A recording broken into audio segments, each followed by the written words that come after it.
Mazmur 77. Perbuatan Allah di masa lampau. Untuk pemimpin biduan, menurut Yedutun, Mazmur Asaf. Aku berseru-seru dengan nyaring kepada Allah, supaya Ia mendengarkan aku. Pada hari kesusahanku, aku mencari Tuhan. Malam-malam tanganku terulur dan tidak menjadi lesu, jiwaku enggan dihiburkan. Apabila aku mengingat Allah, maka aku mengerang. Apabila aku merenung, makin lemah lesulah semangatku. Engkau membuat mataku tetap terbuka. Aku gelisah, sehingga tidak dapat berkata-kata. Aku memikir-mikir hari-hari zaman purbakala, tahun-tahun zaman dahulu aku ingat. Aku sebut-sebut pada waktu malam dalam hatiku. Aku merenung, dan rohku mencari-cari.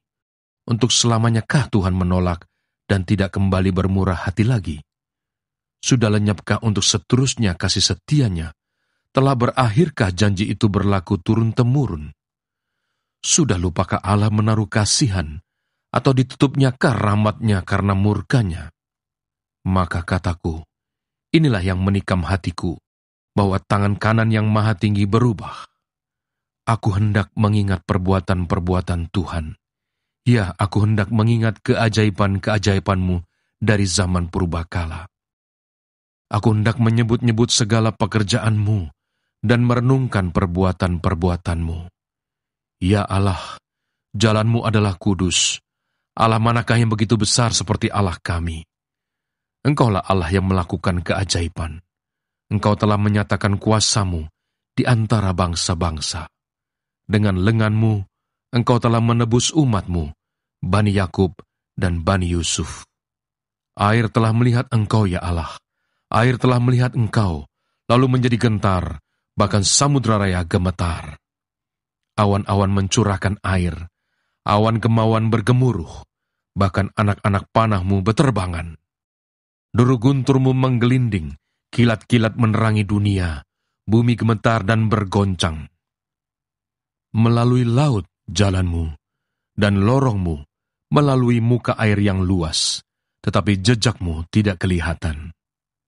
Engkau telah menuntun umat-Mu seperti kawanan domba dengan perantaran Musa dan Harun. Mazmur 78. Pelajaran dari sejarah. Nyanyian pengajaran Asaf. Pasanglah telinga untuk pengajaranku, hai bangsaku. Sendengkanlah telingamu kepada ucapan mulutku. Aku mau membuka mulut mengatakan amsal. Aku mau mengucapkan teka-teki dari zaman purbakala. Yang telah kami dengar dan kami ketahui, dan yang diceritakan kepada kami oleh nenek moyang kami tidak hendak sembunyikan kepada anak-anak mereka. Tetapi kami akan ceritakan kepada angkatan yang kemudian, puji-pujian kepada Tuhan dan kekuatannya, dan perbuatan-perbuatan ajaib yang telah dilakukannya. Telah ditetapkannya peringatan di Yakub, dan hukum Taurat diberinya di Israel. Nenek moyang kita diperintahkannya untuk memperkenalkannya kepada anak-anak mereka, supaya dikenal oleh angkatan yang kemudian, supaya anak-anak yang akan lahir kelak bangun dan menceritakannya kepada anak-anak mereka, supaya mereka menaruh kepercayaan kepada Allah dan tidak melupakan perbuatan-perbuatan Allah, tetapi memegang perintah-perintahnya. Dan jangan seperti nenek moyang mereka, angkatan pendurhaka dan pemberontak, angkatan yang tidak tetap hatinya, dan tidak setia jiwanya kepada Allah. Bani Efraim, pemanah-pemanah yang bersenjata lengkap, berbalik pada hari pertempuran. Mereka tidak berpegang pada perjanjian Allah, dan enggan hidup menurut Tauratnya.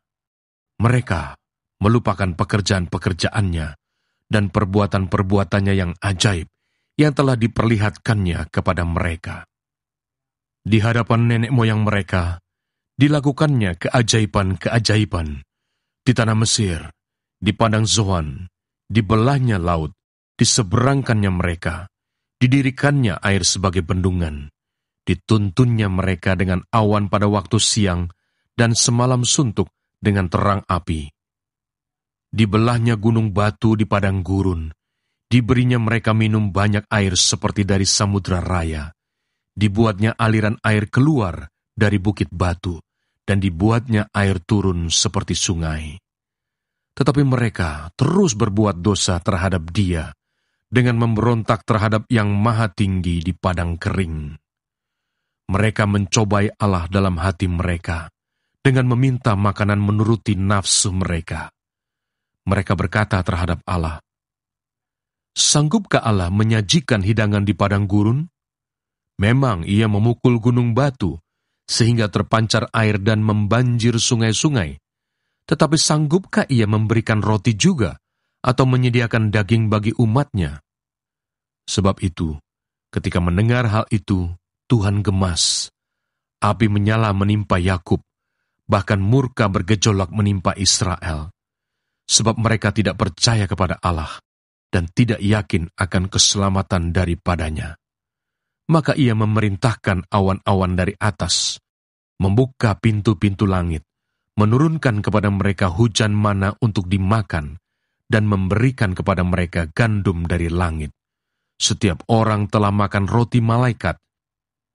Ia mengirimkan perbekalan kepada mereka berlimpah-limpah. Ia telah menghembuskan angin timur di langit, dan menggiring angin selatan dengan kekuatannya. Ia menurunkan kepada mereka hujan daging, seperti debu banyaknya, dan hujan burung-burung bersayap, seperti pasir laut. Ia menjatuhkannya ke tengah perkemahan mereka, sekeliling tempat kediaman itu. Mereka makan, dan menjadi sangat kenyang. Ia memberikan kepada mereka apa yang mereka inginkan. Mereka belum merasa puas, sedang makanan masih ada di mulut mereka.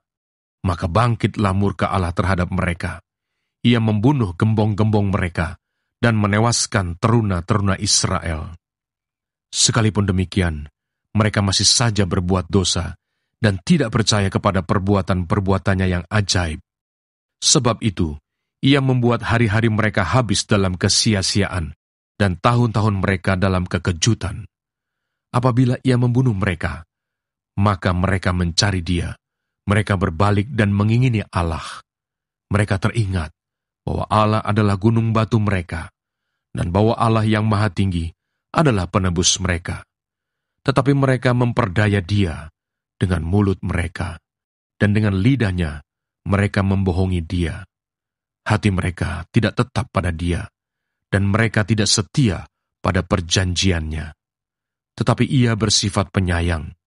Ia mengampuni kesalahan mereka dan tidak memusnahkan mereka.